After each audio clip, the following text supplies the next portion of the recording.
साल होनी चाहिए जो काम करे, 14 साल से कम उम्र का बच्चा काम नहीं कर सकता किसी जगह पे भी, किसी सतह पे भी। और दूसरी जो है, बच्चों को 18 साल है कि हैज से जो आर्टिकल 182 है जो हमारी हुकूमत ने रेटिफाई की है, खतरनाक कामों पे न लगाया जाए, उसको फौरी निकाला जाए, और ताकि अब उनकी सेहत खराब ना हो। और उनको अभी जैसे ILO ने हमारे मुतालबे पे कोशिश की है कि सियालकोट में उनके लिए स्कूल बनाए जाए, उनको साथ स्किल्स सिखाई जाए। ये भी बड़ा मसला है जो मैंने आपको बुनियादी बात की। हमारे मुल्क में जैसे मैंने पहले कहा है, हुकूमत की जो बेसिक है हमारा इंसानी वसाइल, हमारी 45% जो लेबर फोर्स है वो 10 से 34 साल तक है, यंगेस्ट है। दूसरी डेवलप्ड कंट्री में एजिंग है, लेकिन यहाँ जो तालीम और तरबियत है उसका फुकदान है। हमारा 2% GNP जो है वो लगता है एजुकेशन में, दूसरे मुल्क के जो है वो 10% तक लगाते हैं। इसी वजह से मैंने आपको कहा जो यंग लेबर फोर्स है वो 62% गवर्नमेंट की है कि वो प्राइमरी स्कूल से या 1 साल से ज्यादा नहीं थी। तो ये भी हुकूमत की जिम्मेदारी, हर बच्चे और बच्ची को मुफ्त तालीम दे। तो वर्कर्स वेलफेयर फंड्स के जो अरबों रुपए हैं ये मेहनत कशों की बेहतरी के लिए क्यों नहीं इस्तेमाल होते, क्या वजह है? इसकी बड़ी वजह है कि जो मिनिस्ट्री ऑफ फाइनेंस है वो पैसे लेके बैठी हुई है। तकरीबन 40 अरब रुपए जो है बोर्ड ऑफ रेवेन्यू के पास है। हम हुकूमत में पिछली ट्राइपार्ट में मुतालबा कर चुके हैं, ये फंड मिनिस्ट्री ऑफ लेबर के पास आए, इनके लिए बच्चों के लिए स्कूल बने, कॉलेज बने, इनके बच्चों 40 अरब रुपया ऐसा है जो इस्तेमाल किया जा सकता है पाकिस्तान में मजदूरों के बच्चों की बेहतरी के लिए और इस्तेमाल नहीं हो रहा। हाँ, वो मिनिस्ट्री ऑफ जो है फिनांस बोर्ड ऑफ रेवेन्यू के पास पड़ा हुआ है। ना वो इंटरेस्ट देते हैं, वो कब्जा ग्रुप है, ना वो इंटरेस्ट देते हैं उसका मुनाफा, ना उनको वापस करते हैं। तो ये कहते क्या हैं? कहते क्या हैं जी, हमें मुल्क को चाहिए, हम यूज कर रहे हैं। यानी वर्कर्स के नाम पर इकट्ठा किया जाने वाला फंड उनको चाहिए, वर्कर्स की बेहतरी पे नहीं लगेगा। हाँ, वो कब्जा करके बैठे हुए। तो आपने सियासी पार्टियों को ये बात बताई है? ये सब बातें बताई हैं गवर्नमेंट को लिख के। अभी ये ट्राइपार्टाइट कॉन्फ्रेंस जिसमें वजीर आजम भी थे, आए थे। इस हवाले से किसी अदालत में आप जा सकते हैं? हाल हम अब अदालतें कुछ आजाद हो गई हैं, पहले तो अदालतों का तो हम ये भी कोशिश करेंगे अदालतों की चाराजोई करें और हुकूमत को मजबूर करें वो फंड जो है वो वर्कर हेल्थ फंड में डिस्पोजल में। तो आप देखते हैं कि हुकूमत ने कोशिश की कि लेबर जो है, जो मेहनत कश है, वो पाकिस्तान के मामलात में अपना किरदार अदा करे। इसके लिए जो लोकल बॉडी सिस्टम बनाया गया उसमें मजदूरों को नुमाइंदगी दी गई। अगर मजदूर उस नुमाइंदगी के ऊपर आते हैं तो मेरा ख्याल है 20-30 हजार लोग जो हैं वो उन ओहदों पर, उन नशिस्तों पे आ सकते हैं, यूनियन काउंसिल के लेवल पे, तहसील के लेवल पे, डिस्ट्रिक्ट के लेवल पे और शहर के लेवल पे। ऐसा क्यों नहीं हम देखते कि आप लोगों की नुमाइंदगी वहां पे प्रॉपर नहीं हो रही, जबकि आपको वहां पे आना चाहिए? देखिए, जहां इंडस्ट्रियल आबादी हैं वहां हमारे कुछ काउंसलर जो हैं वो इलेक्ट हुए हैं जो प्योरली इंडस्ट्रियल बॉडीज हैं, लेकिन उस लॉ में डिफेक्ट है। उस वक्त भी हमने उमर असद खान अच्छे आदमी थे, उनको मैंने समझाया था ये लॉ में रिस्ट्रिक्शन लगाएं कि इसमें जो वर्कर है वो कंटेस्ट कर सके, वर्कर की डेफिनेशन करे। लेकिन अभी इसमें लॉ वर्कर की डेफिनेशन आप क्या करना चाहते हैं? वर्कर की ये डेफिनेशन कोई फैक्ट्री में मुलाजिम हो और वो काम करता हो और उसका कोई सर्टिफिकेट हो कि 1-2 साल काम किया, ये नहीं वो मालिक जो है वो ही बन जाए जनाब ऐसे झूठा सर्टिफिकेट लेके कि मैं ही वर्कर हूँ और वो खड़ा हो। इस वक्त 90% जो लोग हैं वर्कर के नाम पे वो खुद एम्प्लॉयर हैं और ये खुद जिम्मेदार हैं। और ये जो किसानों के लिए नशिस्त रखी गई उनका भी यही हाल है? उनका भी यही हाल है, क्योंकि वहां डेफिनेशन ही की भी वर्कर और किसान क्या कहूंगा। जब तक आप लूप होल को चेक नहीं करते तो वो जो ताकतवर लोग हैं वो उसको मिस यूज करते हैं। तो हमने उस वक्त गवर्नमेंट को कहा था कि आप इसमें कम से कम 1 साल देखे लेबर डिपार्टमेंट को, क्या इसने वाकई फैक्ट्री में काम किया या उस फैक्ट्री का ये मालिक सर्टिफिकेट लेके तो खड़ा हो गया। खुशब, ये जो स्टडी सर्कल होते थे एक जमाने में, जब इतने पढ़े लिखे लोग आपकी तंजीमों में नहीं होते थे, उसका एक स्टडी सर्कल होते थे, क्या आज भी वो स्टडी सर्कल मजदूरों की तंजीमों में हैं? जितने चाहिए उससे बहुत कम है, लेकिन हम अपनी ट्रेड यूनियन में जो नौजवान हैं उनको ट्रेड यूनियन के अगराज व मकासद और जद्दोजहद से आगाह करने के लिए मुख्तलिफ वर्कशॉप करते हैं, लिटरेचर शाया करते हैं, ताकि वो नौजवान आगे ये मूवमेंट नौजवान लेके। एनजीओ ने मजदूर तहरीक को कितना नुकसान पहुंचाया? देखिए, एनजीओ एक अच्छी भी है, जैसे human rights commission of Pakistan है, वो हमारे मजदूरों के साथ मामलात को उठाता है, लेकिन ऐसी भी हैं जिन्होंने ये जो जिसे कहते हैं ये न्यू गवर्नमेंटल ऑर्गेनाइजेशन, यानी एनजीओ का नाम एनजीओ है लेकिन न्यू गवर्नमेंटल ऑर्गेनाइजेशन भी है, जहां जो फैमिली है उन्होंने कैप्चर किया होता है और बड़ी बड़ी तनख्वाहें लेते हैं और वो उन्होंने बनाया। उससे जो असल मकसद है कि लोगों का काम किया जाए वो बात बहुत कम है, लेकिन बाद एनजीओ है जो बच्चों की तालीम के लिए सियालकोट में काम कर रही है।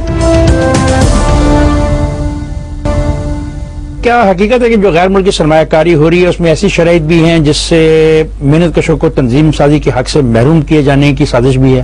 بالکل، یہ ویسے جتنے بینک ہیں وہاں ٹریڈ یونین سازی پہ پابندی ہے سیکشن 27B کے تحت. ابھی یہ بینکوں میں پرائم منسٹر کو کہا تھا ابھی یہ ٹرائی پارٹ کہ بینکوں سے پہلے 1:30 بجے ورکنگ آور تھے، اب 5 بجے کر دیے. رات کو 9 بجے بینک کا ورکر جاتا ہے، اس کو کوئی اوور ٹائم نہیں کیونکہ گورنمنٹ لازمی فورس کرتی. اور پھر وہ ٹریڈ یونین پہ پابندی ہے سیکشن 27B، اس کو ختم کریں. یہ بہت بڑا استحصال ہے.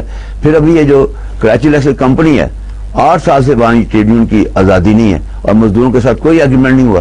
تو یہ حکومت نے اور گورنمنٹ نے ایکسپورٹ پروسیس زون بنائے ہیں کہ وہاں ٹریڈ یونین لیبر لاز لاگو نہیں ہوتے. تو یہ حکومت کو چاہیے ایکسپورٹ پروسیسنگ زون ہے پاکستان میں. یہ کراچی میں تھا، باقی یہ کوشش کر رہے ہیں سیالکوٹ اور دوسری جگہ بنا. وہاں پہ قوانین کا اطلاق نہیں ہوگا. ہاں، کراچی میں انہوں نے کہا تھا وہاں قوانین کا اطلاق نہیں ہوگا. ILO نے کہا کہ یہ آپ کی ذمہ داری ہے تمام پاکستان میں آپ قوانین کا اطلاق کریں. اور یہ دیکھیں جو IMF اور ورلڈ بینک ہے جسے ہم نے قرضہ لیا، میں آپ کو بتانا چاہتا ہوں ساری دنیا میں IMF قرضے سود کو کم کر رہی ہے. ابھی امریکہ میں کم کیا ہے، بیل آؤٹ کر رہے ہیں تاکہ ملک میں جاب کریٹ ہو. انہوں کہتے ہیں جاب کریٹ سب سے بڑا مسئلہ ہے ایون ڈیولپ کنٹری کا کہ روزگار نوجوان لوگوں کو ملے جو بے روزگار ہو رہے ہیں.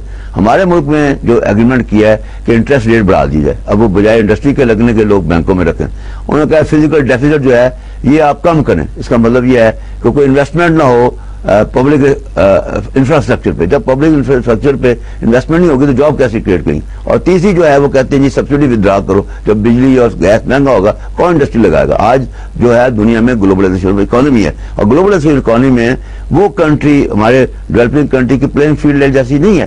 اس لیے جو IFI ہے، جو ورلڈ بینک اور IMF ہے، انہیں ایسی شرائط رکھنی چاہیے کہ لوگ ایکسٹریمزم کی طرف نہ جائے. اگر ایک آدمی بھوکا ہے تو وہ کفر بھی کہتے ہیں، کفر کے پاس چلے جاتے. ابھی دیکھا افغانستان میں جو ہو رہا ہے یہ 62 لوگ 2 بلین میں ابھی 62 لوگ مارے گئے کنٹینر میں، وہ بھوک سے جا رہے تھے.